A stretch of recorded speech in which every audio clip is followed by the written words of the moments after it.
ارے سب سے اولا سب سے اعلیٰ آپ ہیں، جان آدم جان عیسیٰ آپ ہیں، رب ہی جانے اور آپ ہیں۔ اللہ کی سجدہ بقدم شان ہے، اللہ کی سجدہ بقدم شان ہے، انسان ہی انسان جو انسان ہے یہ، قرآن تو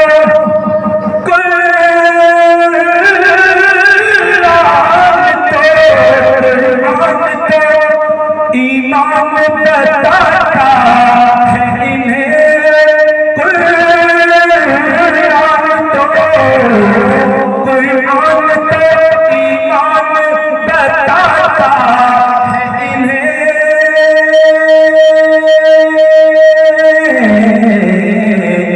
اور ایمان یہ کہتا ہے میری جان ہے یہ، تو آگے سرکار، آگے سرکار، آگے سرکار، آگے سرکار،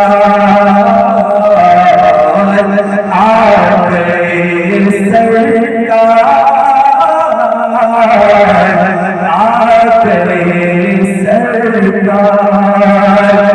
صبح طیبہ میں ہوئی پڑتا ہے پاڑا نور کا، صبح طیبہ میں ہوئی پڑتا ہے پاڑا نور کا، صدقہ لینے نور کا، صدقہ لینے نور کا، آیا ہے تاجا نور کا، آگے سرکار،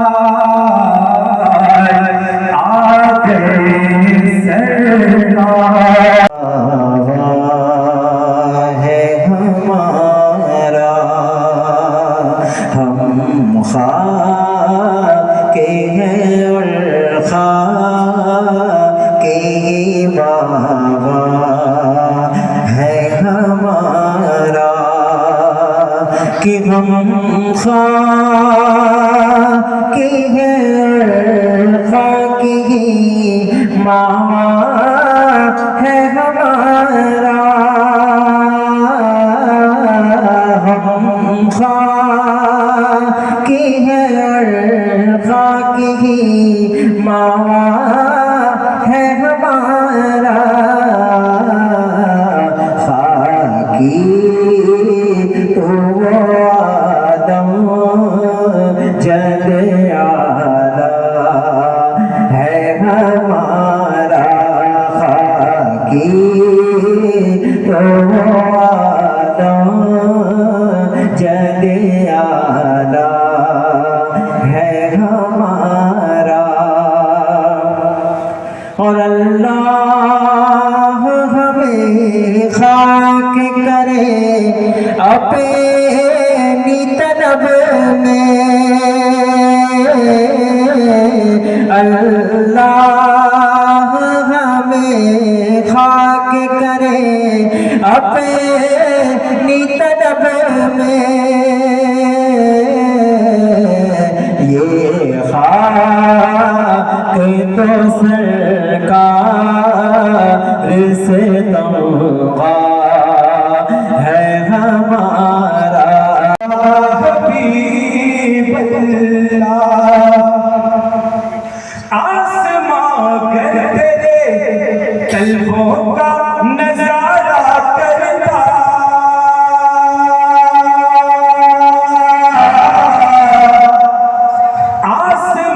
مگر تیرے طلبوں کا نظارہ کرتا روزی کی چاند تصدق میں اتارا کرتا صلی اللہ علیہ یا رسول اللہ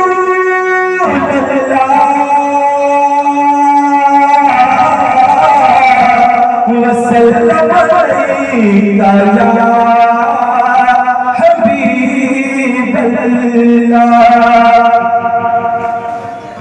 ناصر